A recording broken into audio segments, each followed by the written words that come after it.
Greetings, people of Earth. Welcome back. My name is Jax, and today we're talking about progressive versus traditional or conservative values, or like the ideal of both, and how these two things can really live together. And a lot of people think that one side should win, or one side is going to win eventually, and that, each side thinks that the other one is trying to destroy their way of life and this kind of thing.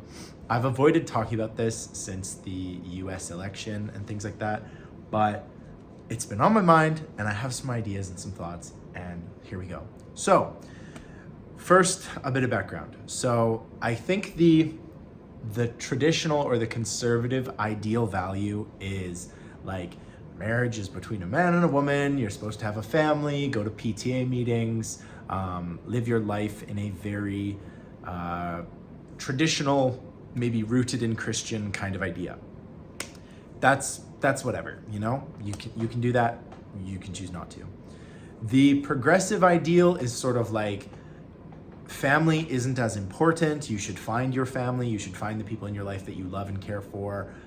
Marriage is not at all the definitive thing. Like, you don't have to be married, you can focus on your career, you can be who you want to be, you don't have to have kids. You should really enjoy yourself as an individual, connected to other individuals that you really enjoy. Typically there's like a more emphasis on your personal experience rather than like a collective of like a family or having kids and that kind of thing. And I know that I am vastly simplifying both of these visions. On the extreme side of both, you have people that want to completely control and dictate their identity and decide like, oh, I am this, and blood is not thicker than water. I'm going to be very, very, left-wing, that sort of ideology. And on the extreme side of the traditionals, you have this like marriage is a fundamental principle between a man and a woman. You have very traditional values. You have, a worldview that is very, very insular and closed off in this idea. Like, you have a very rigid way of looking at things.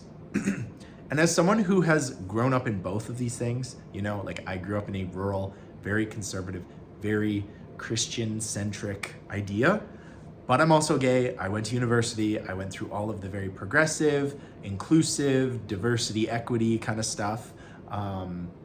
And I am gay, so like, I don't have the option of having that like traditional marriage structure. If I want to be, my marriage structure would be very different than what a traditional conservative would believe in.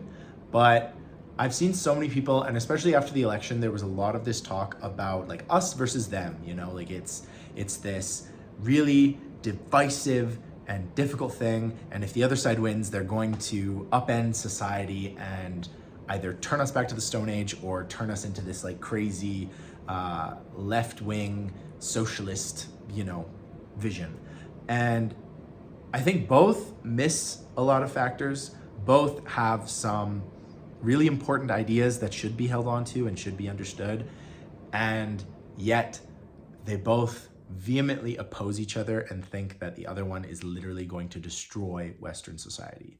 I'm gonna try and do this without getting into too much controversy. I will be talking about stuff in an overview. Like, I'm not gonna be able to talk about all the diversity and all of the nuances within each position, but like, please understand that I'm coming at this from both sides. Like, I understand exactly why each side has the views that they do and the expectations and the beliefs that they do.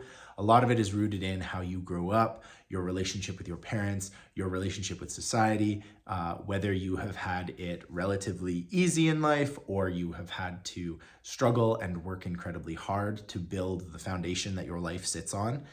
And just like if you were trying to talk about someone's diet, this is very emotional. Like, people don't want to hear that their diet is bad for them, or they don't want to hear that, there are other ways of living outside of these two spectrums. It's also important to know that there are other sides to live. There are a huge diversity and a wide range of ways that people live their lives that have nothing to do with this whole like left versus right, traditional versus conservative, or traditional versus like liberal idea. There's lots of places around the world where this kind of debate about left and right doesn't exist. There are a lot of governments and a lot of political parties and a lot of just mindsets that have nothing to do with either of these things. So it's important to realize that you're not the center of the universe and that there are people living their lives in vastly different ways than you do, and they get along just fine. So that's what I will first say, that you don't have all the answers. You might have some of the answers, and I'm sure every side has some of the answers, but it's no excuse to demonize and vilify one side or the other and say that, oh my gosh, it's going to be the end of the world if these people take over. It's going to be the end of this world if these people take over. Because that's just not the case. History has proven that. The way people are, we're all unique, whether you like it or not. We all have, a lived experience and a set of values and ideas that might slightly differ from each other, but we can get along just fine. And I think that is exactly why this debate or this battle, this ideological battle, is so frustrating to me, is because I can see the merit in having traditional families, and I can also see the merit in having this diverse, inclusive, safe space kind of idea, the idea that we're going to include everybody. We're going to respect these ideas. It's nice that our societies can still run on this whole democratic principle where each side gets to present their ideas to the public and say, hey, this is what we're offering. What do you guys think?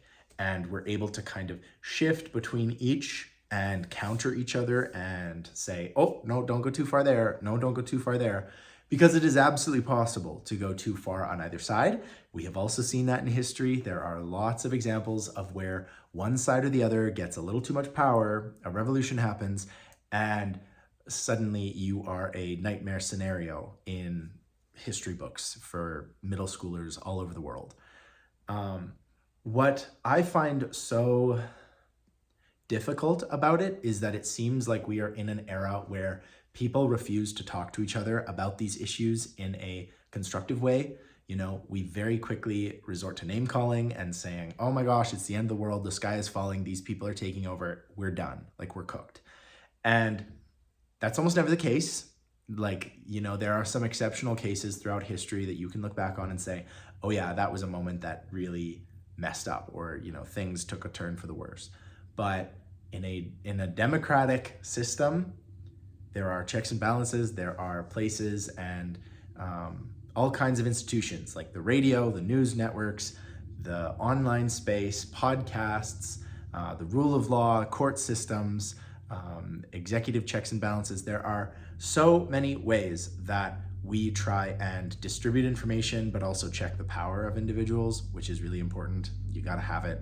Some people get really upset about it, but it's essential to having that kind of peace. So I just wanted to basically advocate that you need to take a breath, appreciate what the other side offers that you can get behind, that you can support, and object in a eloquent and civilized manner and explain your views in an appropriate way so that you're actually convincing people. You're not just innately turning them off, because we have seen that time and time again where one side vilifies the other side, and that actually galvanizes the one side. When you call someone an enemy, everyone who identifies with that person thinks, oh, that person is now my enemy as well. That's kind of how it works. When people, straighten their back up and go, you have suddenly galvanized someone and you have created a ideological pit hole that neither of you can get out of.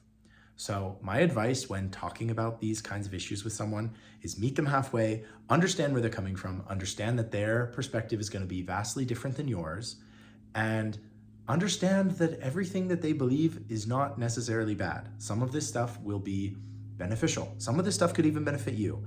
There is no one size fits all, but you can often find these nuggets of truth within anyone's arguments, within any idea. Even for many of us on the left, the idea of organized religion is abhorrent and terrifying and blah, blah, blah, blah, blah. But it's a community, and there are benefits to having these kinds of dissertions and differences of opinion. So that's all I'm going to say today. Try and keep an open mind. Try and see perspectives from vastly different areas and understand that they're not really your enemy. They just have a different upbringing, a different experience. That's all you need. So thank you guys for watching. Let me know what you think. Keep it civil, for goodness sake. I do not want to see any violent discourse. There's no need for that. So thank you guys for watching. And as always, I will talk to you guys tomorrow.